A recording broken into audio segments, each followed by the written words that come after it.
Zeus, what are we doing? What are we doing, Zeus? Every time I give y'all the benefit of the doubt and I give you y'all's props, y'all always bring me back a little bit.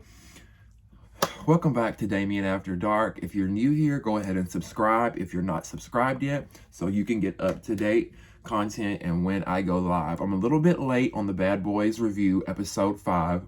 Thank y'all for being patient with me. I'm actually about to leave to go to Miami, so I've been very, very busy between working and trying to get ready for this trip. And I was like, I've got to get them their video before I leave. So next week's video may be a little bit delayed as well, since I will be in Miami then. I'm going to try to record it and watch everything while I'm down there. But yeah, so let's just get it right into all this. This episode, even though they were filmed, the whole episode took place at a recording studio. And even though that was the only setting we had, this episode revealed a lot of things that we did not know that we're going to get into. Okay, so first of all, that's my issue with Zeus. Those of you who watch me before, you guys probably know I am a TV producer, a reality TV producer, and I've worked on reality shows before with the Oprah Winfrey Network. So I've got a little bit of experience when it comes to producing reality TV. And when I see this and I watch Zeus, I'm like, what are y'all doing? Because I know that Lamel Plummer, the CEO of Zeus, worked for BET as a producer once. So I know that he has experience in this field. And he's not just some random person who started a series. But my biggest thing is, like, when it comes to producing this show, why do y'all always stick to one episode is one entire scene? Like, why do they have to be in a recording studio the whole time? Can we not have separate scenes? A scene with some of the boys at the park, a scene with 2 of the boys at dinner getting to know one another, then maybe a scene at the recording studio. You know, divide it up a little bit. We don't want to see them in the studio the whole time. And that's what happened here. I don't want to badger every little thing that went down this episode. So I'm going to kind of go over it just a little bit. The episode opens with Milan showing Anthony his new dildo line that he has, which I thought was funny, but smart. That's actually smart because the sex toy industry is a huge industry. And I mean, Milan is an attractive man on the outside. So, you know, I think it works. It works. And I'm sure it's making him lots of money, because I wondered to myself, what does Milan do for money? Like, how does he make money besides OnlyFans? I know he has an OnlyFans, but he hasn't been on TV and working in years that I've seen since Love and Hip Hop. We'll get into that, more of that later. He's also got pocket pussies for the straight boys. He's got lube, all that, a whole sex toy line. So if you're into that and you want one of those from Milan, go look that up and you can find it. I'm not a dildo kind of guy. I don't want no plastic up my ass. No, thank you. Anthony's a low-key hater. Like, he low-key eats Milan up in his face. Did y'all notice that? But, like, behind his back, he talks a lot of shit. Like, Anthony, I see it, and I like Anthony. I think he's essential for this show. He's a good character. But I'm watching him, and we'll get into that as well. Some more things that he said. Let's see. So, I don't know. I feel like it's a competition between those two. Like, who's the baddest? Who runs the house? So how boring, I made this note, how boring would this season have been if it had casted all straight men? You know, Moolah thinking the whole cast was going to be straight. Like, how boring. Because, I mean, so far the season's been really good, but I think it's got a lot to do with the characters that they have. Even though Milan gets on my nerves, and we're going to get into why he does, I think he is... Oh, I'm torn with that one. I was going to say I think he is good for the show, but at the same time, like, I don't want to see him anymore. I'm kind of ready for him to go, because I feel like he's doing a lot. Did y'all feel like he was doing a lot this episode? Milan was, especially when it came down to him and Kerrion in the recording studio. So they go to a recording studio to record a track, which we find out is the theme song for the show. That's a bad boy. Is You Mad Boy? Which is actually a catchy little song. However, the different beats that the producer, Matt Cash, played for them, I probably would have chosen a different beat. I don't know. I like the beat that they chose, but it was just a little juvenile, a little circusy, carnival sounding to me. I don't know. Either way, I think the song turned out good. Most of the ones who rapped on the track are actually not that bad. I mean, so it was good enough to be the theme song for the show. So I'm sure they're getting a little write off from that. I'm hoping they're getting paid from that because it's let's be real. It's been known that Zeus don't pay that well. If y'all remember the conversation with the Bad Girls Club that Natalie, Sarah, Rocky, Shannon, and all them did, they got paid like $1,000 a piece to do that. Like what? Oh no. Oh no. Why is Dylan here? Anybody? Dylan is an extra.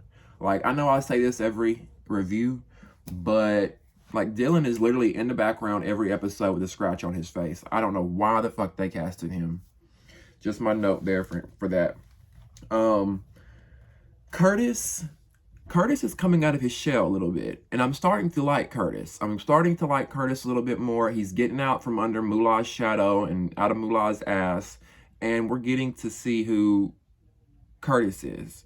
And if you notice during one scene, him and Gutta were, they were dapping it up. They were talking. Gutta even at one point referred to Curtis as his brother. So I think that maybe there's a lot that we didn't see that's happening behind the scenes where the guys are, and that's what I want to see. Like, I want to see, how did Gutta and Curtis become closer? How did, obviously Curtis is letting his walls down, and I want to see more moments like that. Like, can we see more moments of them, like I said, in the house, out to dinner together, getting to know one another, hell, riding bikes or scooters together? I don't know, something. Give us something, Zeus. Holler at me, Zeus. I'll give you a great fucking show next season. When it comes to produce, I'll produce and I will fucking star. All right, so did anybody else peep this? Milan said, okay, at one point, Kerrion made the comment, oh, I can see the music video to this song right now. All of us riding bikes down through LA or riding electric scooters. And Milan says, I got a $60,000 fucking dollar necklace on. You think I'm gonna be riding an electric scooter? And like rolled his eyes. And you can tell he's trying to show off in front of this producer, Matt Cash, that's there. And I'm just like cringing because that right there, that set the tone for what happened in the rest of the recording studio session. Because they were all vibing and having a good time in the recording studio. And then Milan makes this comment and says, I got a $60,000 necklace on. You think I'm going to ride on a fucking electric scooter? Like, Milan, you're doing too much. You're doing way too much. You can tell, like, anytime he'll look at the camera, or you can just tell he's always doing the most, trying to, even the cast said it. Anthony says it this episode, and Curtis even says it this episode. Milan is always doing the most, trying to steal everybody's shine and attention. And that is like a pet peeve of mine. I cannot stand to be around people like that. It makes me think that Milan didn't get enough attention as a child. I really feel like he was probably neglected as a child, looked over a lot in his life. And now that he's got a little bit of shine, he's on TV, he's acting a fucking fool. Like, calm down, Milan. Like, he is... On the outside, Milan has the total package. Handsome, great body, great teeth, physique, just great fashion sense. I like his fashion. I think he's got a cute little style to him. But when you open your mouth, the inside, your personality sucks.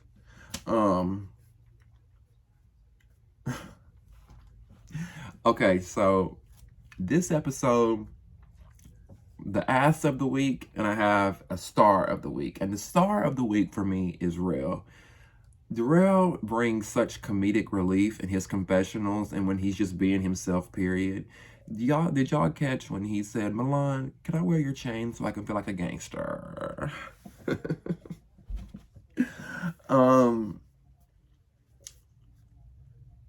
Okay, so, of course, they're getting ready to record. Milan has to be first. Curtis notices that, and he like I said, he even acknowledges Milan has to be first because he has to steal all the shine. Okay, Anthony and Gutta go outside. They go to check on Rel because Rel's not really into the recording studio session. He doesn't really want to do it. He goes outside. They go out there and check on him. And Anthony says that Milan thinks he's the boss. Now, last review, I told y'all I think people are going to start turning on Milan because they can see that he's just doing too much. And now Anthony is outside, and you can tell he's picking Rel and Gutta's brain about what they feel about it, because he brings it up, and they kind of just immediately shut it down. Like, Gutta says, well, oh, he's just old, and Rel's like, oh, well, I never really got that. And I'm like, how do y'all not see it? How does Gutta and Rel not see that Milan's trying to be the alpha? He's trying to be the boss of the house. Because I tell you what, if I was in that house, Milan and I would either get along or we would be into it every day. And I feel like we would be into it every day because he's just slick at the mouth. Slick at the mouth. Anthony and Gutta think Relly and Milan have something going on.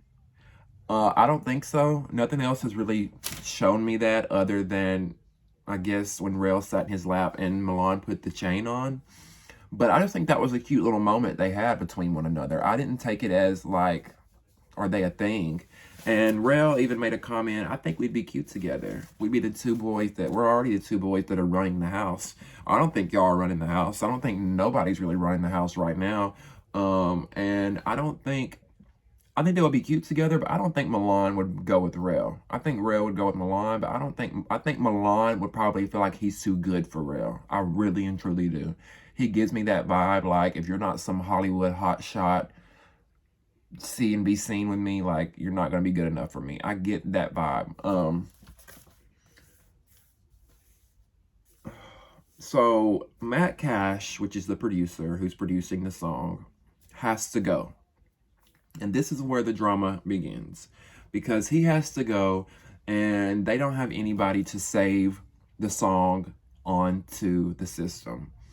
And Kerrion steps in and says, well, I've worked in studios before. I haven't worked with this exact equipment, Pro Tools, but I can YouTube it real quick and figure it out. Milan is not having that. And while I can see both sides, I can see where Milan was coming from, he was starting to do the passive-aggressive shit again. Like, he could have easily came to Kerrion and been like, I'm worried if you do that, okay? Like, I'm worried if you do that, we're going to lose our song. But instead, Milan's got this energy like, no, you're not fucking doing that shit. Like, you're not going to fucking lose our shit, bro. Like, when you start conversations like that, the person is not going to receive it well, and it's going to turn into drama. So, like, I could understand where Milan was coming from a little bit, but at the same time, it's like, y'all ended up leaving the studio and never even did, like, from as far as we've seen, no song got saved or anything. So the least y'all could have done is let Kerrion have tried it, okay? I'm sure he's not going to just go in there and hit delete. Okay, if he did, guess what? You didn't have a #1 hit, no way. Y'all can go back in there and record the shit again. Obviously, y'all need something to do in the house because y'all don't have much going on.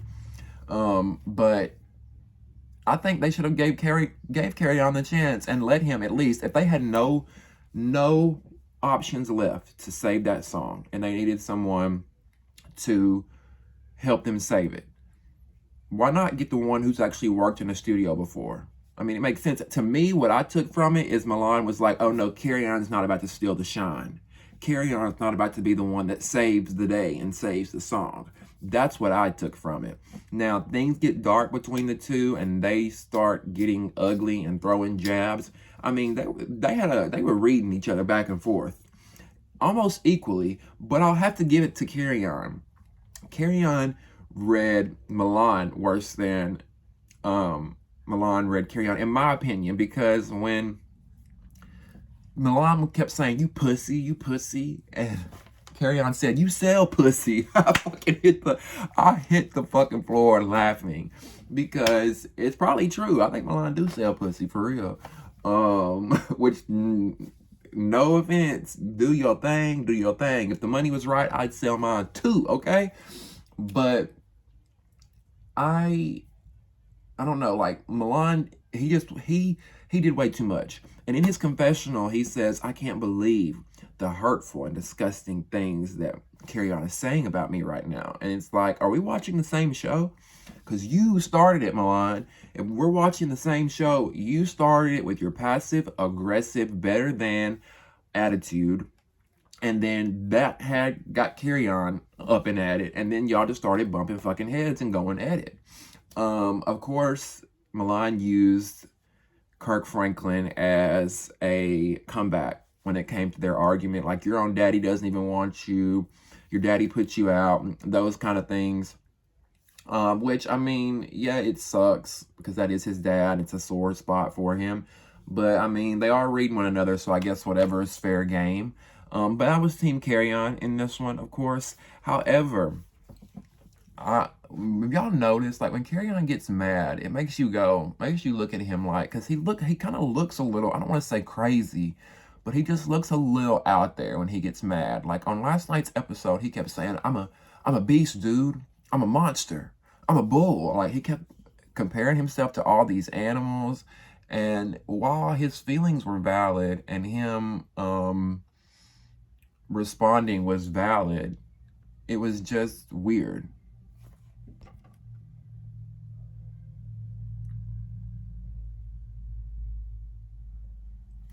Okay.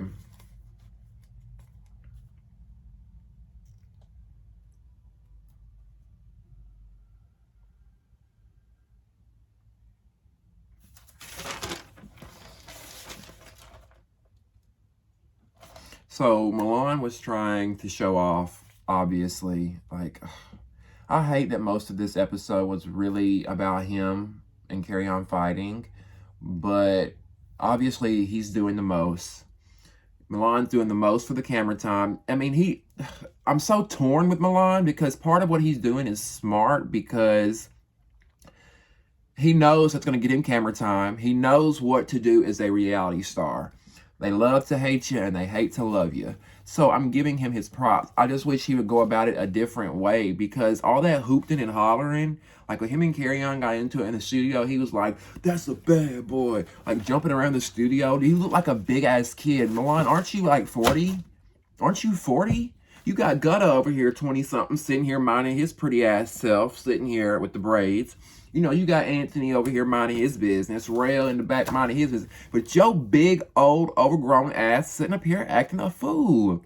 Like, I know what you're trying to do, Milan. I know what you're trying to do. I get it from a producer's standpoint. I get it. But reel it in for me, baby. Can we harness it and can we come up with something else? Because you're doing too much. Team too much. And at this point, I really would not mind if Milan went home and we got a replacement. Speaking of replacement, where are the replacements? Like, that could have been Zeus. That could have been storyline for this episode, where we wouldn't have been in a studio for fucking 45 minutes, the entire episode.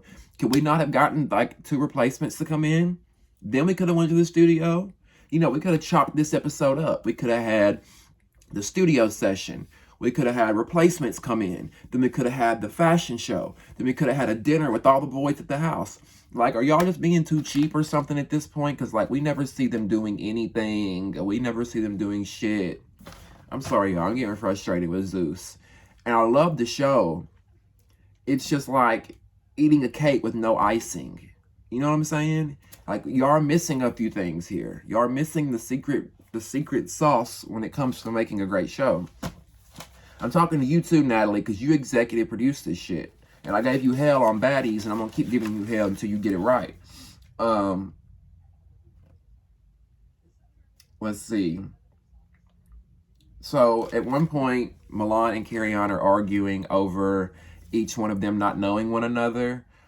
Kerrion was telling Milan, like, I don't even know who the fuck you are. You suck dick to get into the business. And Milan tells him nobody would know who you are if it weren't for your fucking father. But now, well, that is true that we may not have known who Kerrion was had it not be for Kirk Franklin. Milan, you were on one season of Love and Hip Hop. 10 years ago is what it seems like. Or 2014, I think, is when it was. After that, what did you do with that? Because you want to be the Natalie Nunn so bad, but Natalie Nunn, when she left Bad Girls Club, she did Love Games. She did Bad Girls Club All-Star Battle. She did the Mother-Daughter Experiment. She did Celebrity Big Brother. She's did Braxton Family Values. I mean, I can go down a list of things that Natalie has done with her reality TV career after she left. You did one season of Love and Hip Hop, and we never heard from you again. And from what I heard from Zell Swag, for those who don't know who Zell Swag is, Zell is a cast member on Love and Hip Hop Hollywood, the same show that Milan was on. And Zell spilled the tea and said that Milan texted him and said, hey, can you talk to so-and-so producer on the show and ask them about getting my job back? And Zell even showed the screenshots. So it's giving thirsty. And I think that now finally Milan has finally gotten a spot back on TV after scratching and thirsting and sucking and licking his way to get there. Now he's doing the most. Hoping he can come back, or I don't know what he's doing. He's doing the fucking most, though. Okay, so Curtis gets more points again for me. You know, Curtis might be another star of the week for me. Rel is the star of the week for me, but Curtis may be the other one because he's really stepping up. He's not doing like Dylan and staying in the background and saying nothing. He comes outside and checks on Kerrion because Kerrion leaves at one point because things get so heated that Milan picks up a fucking wine bottle and acts like he's getting ready to hit Kerrion with it. So Kerrion goes outside, cools off. Curtis goes outside and checks on him. And I have respect for him because just a few episodes ago, you know, Curtis was shoving Kerrion when him and Moolah got into it.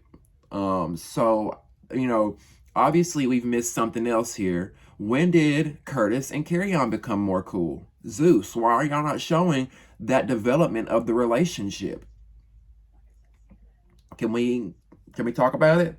Let's talk about it.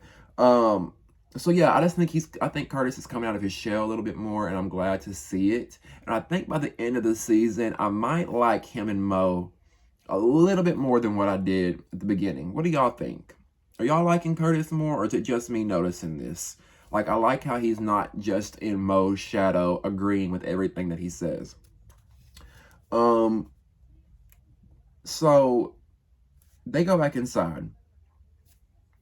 Kerrion, and speaking of, we need an update on Kerrion. Y'all know one of my last videos, I told y'all that Kerrion was arrested in connection with a missing woman who is thought to be dead.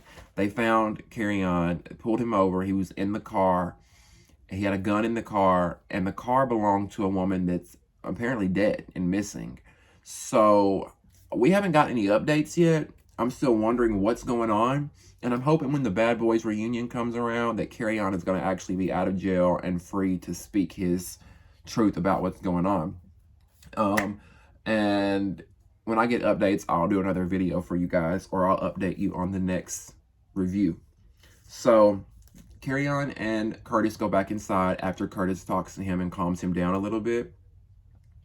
And when they go back inside, him and Milan start arguing again. Kerrion and Milan, they just can't stop. They can't stop. Milan says Kerrion is being belligerent and disrespectful. Milan, what are you doing? What are you doing? You started it, son. And you know what's crazy about it, y'all?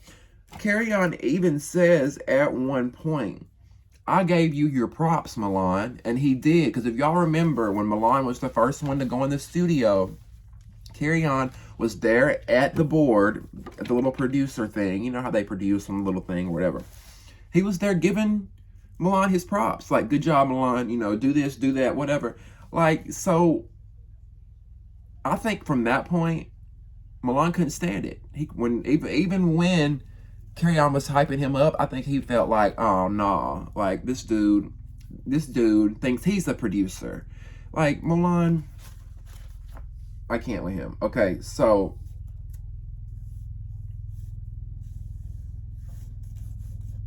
as they're arguing, this was the tea that I was telling y'all about earlier. Kerrion drops a bomb. If you watch when they're arguing, Milan says to Kerrion, you fucking weirdo. You're a fucking weirdo. You look homeless or something like that. You're a bum and you're a weirdo. he throws out that weirdo card. Kerrion comes back with, you grabbed me at the photo shoot. You wanted to get with me. You grabbed me, and at one point, Kerrion even said you tried to suck my dick. Now,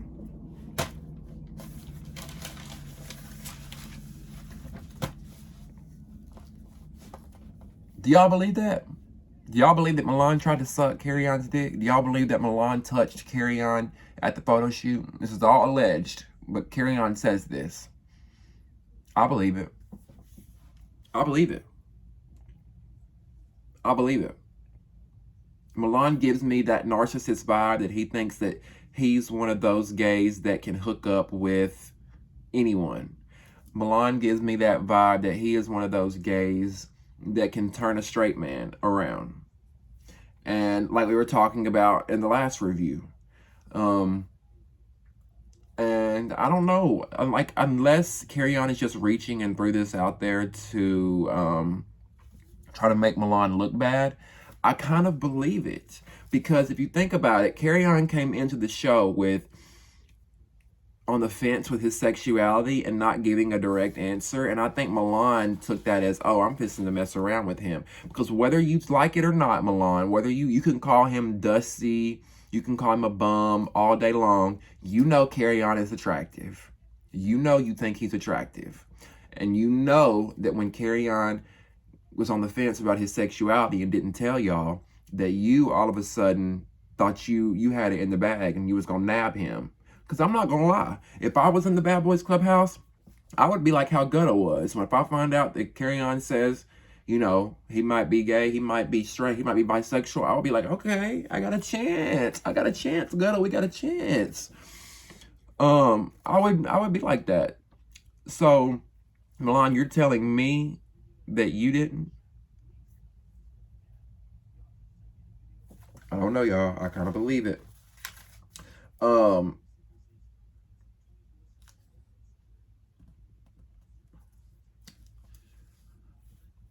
And I hate to bring this up, but somebody allegedly had said in a blog, in a report, that a lot of the abuse that Kerrion went through as a child, some of it was molestation.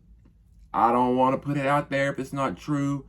It's alleged. It's all alleged. It's all alleged. But it makes you wonder, is this why Kerrion's a little bit off? Is this why he's so angry? You know, some people would say, is that why he's struggling with his sexuality? Because a lot of people like to put the two together, that if you were molested, you're going to turn gay. That is not always the case. Has it happened? I don't know. I'm sure maybe there are some people out there who have. But it makes you wonder with Kerrion, like, what trauma happened to him? Because he obviously has a lot of hurt and anger and needs to heal. So, and like, even though I'm on Kerrion's side, he just seems like he's been through a lot. And he seems like he's going through a lot. And while I'm on your side, Kerrion, I'm also going to call your ass out. Because I'm going to call what's right, and I'm going to call what's wrong. Because I did not like what you said this episode, okay? If you remember, y'all, Kerrion said, y'all just want, he was talking to Milan, and he said, you just want me to be a faggot so bad. You want me to be a faggot so bad. Okay, now, all right, back it up, Kerrion, because I don't know if you've come out yet or not. Now, when gay people say faggot, usually we get a pass.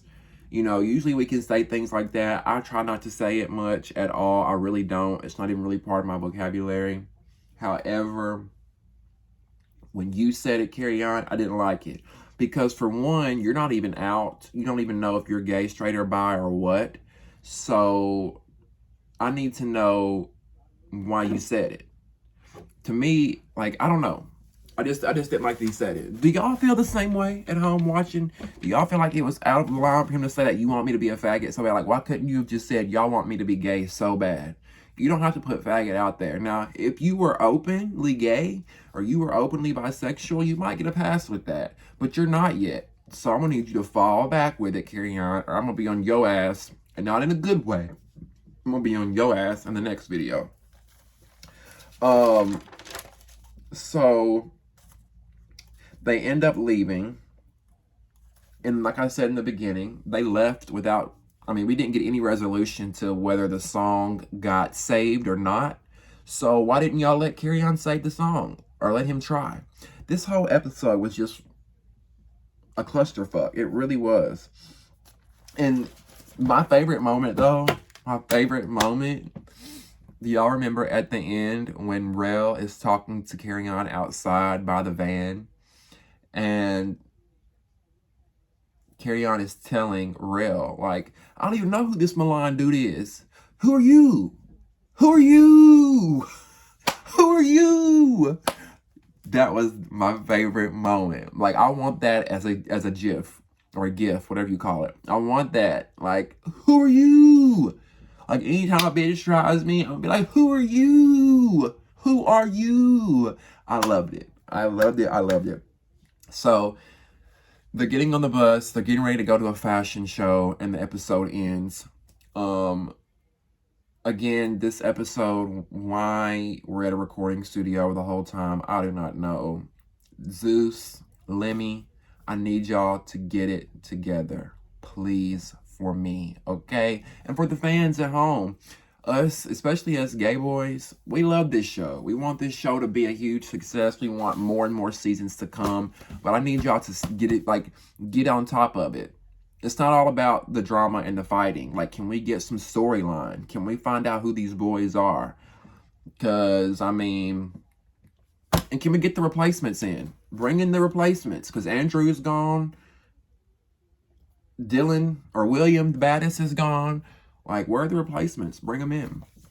Anyway, I would love to hear from you guys on what you thought of episode 5. How did you feel about the song that they recorded? Were you feeling it, or was it a bust?